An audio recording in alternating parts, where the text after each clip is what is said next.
Right, I'm going to begin. Firstly, you've done sort of shorts and segments and kind of episodes. What was it like doing your sort of first feature-length film? It was an exciting challenge to finally kind of cross the line. I did feel ready. I'd wanted to make a feature film for quite some time, but what you want and the realities of how you get one made are two different things.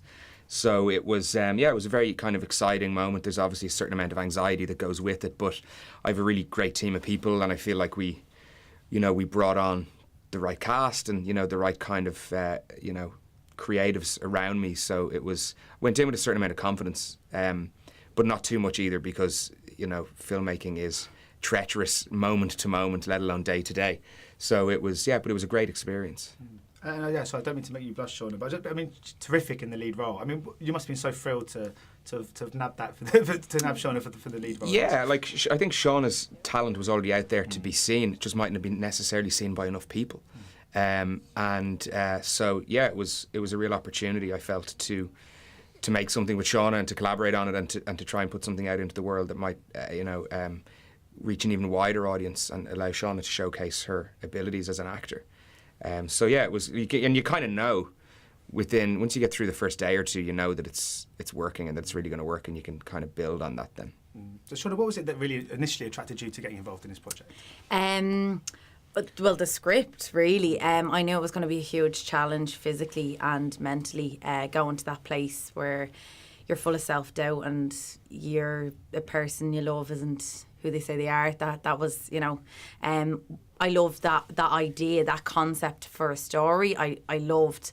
And the physical challenge, knowing that there was going to be lots of stunts and burying and crawl, and that was like a huge draw for me. And the fact that, I'd never done horror before, so I knew it was a genre that I had never touched, but also wanting to do, want to see how I'd tackle something like that, with like staying true to the character while things being a little bigger and wilder around her. It's not just a straightforward drama. Because I love one of the themes. This idea of unrecognising your sort of own child. Because there is that age, isn't there, where kids go from being your babies, suddenly they're more independent, and suddenly they've got a personality. And that must. I'm not a sort of a parent myself, but that I still resonated with that theme, and not a fear, but something that I think one day I will have to go through. Was that an interesting theme to sort of explore in cinema? Yeah, I think there was a number of parental or maternal fears that we were kind of trying to play around with. One of those really being, in very simple terms, like suddenly that, I remember the beginnings of writing the character was an overprotective mother, not being comfortable letting her kid kind of go further afield. But equally, we were kind of trying to dig into the fact that if you come maybe from a situation that was unsettled in your past, that you may see a little bit of, your ex-partner in that kid as well. So that was a little bit, we were feeding into that, and then we were bringing in some of the mythology with it. So it kind of it lined up nicely the kind of thematic things we were trying to play around with in relation to, Sarah's relationship with her son.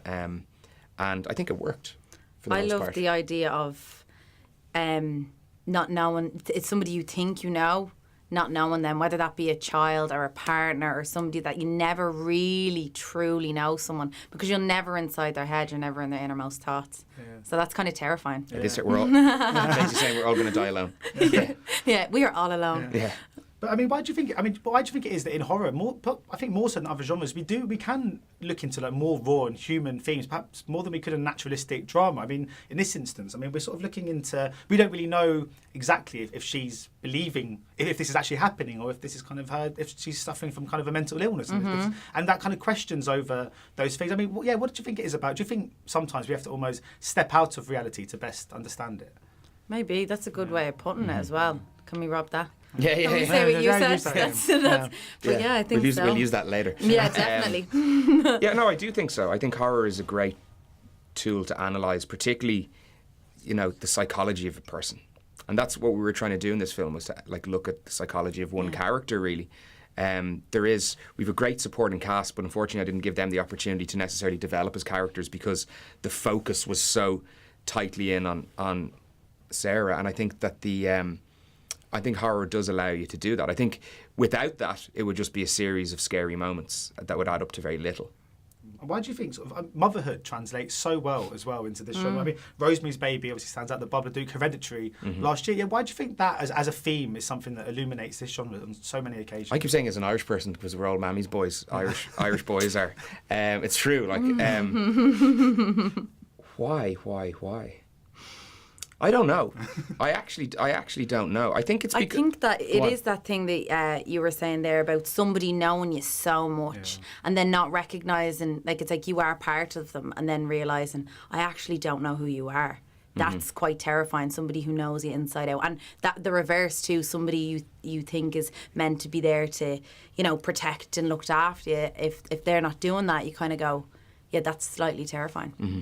And because I remember, it sounds like a horrible name drop. I interviewed Brie Larson once, and she was speaking about how closely she worked with Jacob Tremblay in Room, and she said that she admitted at the end it was so hard saying goodbye because you had to form, I guess, a different kind of relationship with him than you would have usually with your sort of co-stars, and a very kind of obviously quite a maternal relationship. What was that like at the end, sort of saying goodbye? And have you sort of tried to keep in touch? I think to compare it to Brie's situation, I think it must have been very different because she's literally in a room, and that's the only person she had for so many years, whereas with my character and where you meet Sarah, there was a weird distance as well that we kept with James at a certain point, but what I just tried to do was get on with him as a friend, so like any other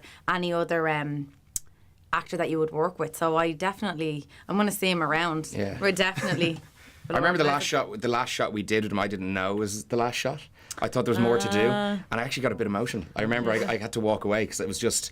Well, also there was relief because I was like, wow, it's the final day. I had we'd one scene left to do, which is that entire epilogue sequence in the film, actually. Oh, yeah. Because he's not present within the room in that scene.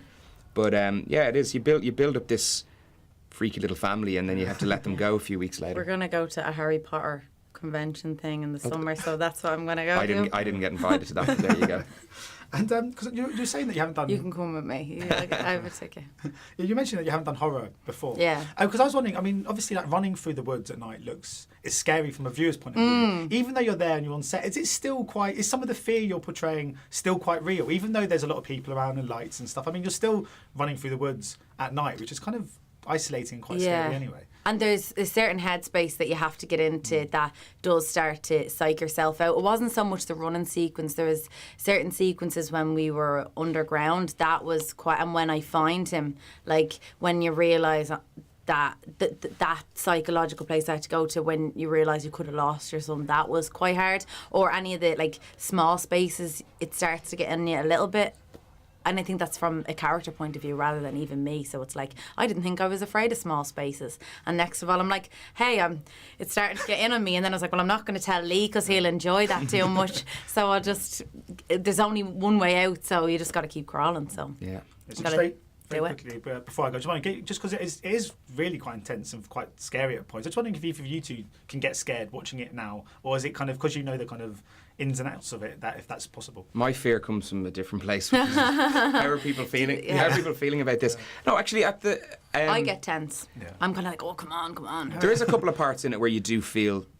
I do feel the tension, particularly when we had the Irish premiere a couple of weeks ago. I was more relaxed than when we played it in Sundance. I was. So I was able to watch it a little more as a movie from that point of view. And yeah, I think you certainly feel the tension and dread that's inside Sarah's character as well. Like you can kind of feel that because yeah, it's reflective and basic in a lot of ways. Like, what if the person close to you isn't who you think they are? It's kind of a terrifying thought. Brilliant. Well, thanks so much for your time. Thank you. Thanks a lot, man. Thank you. Nice.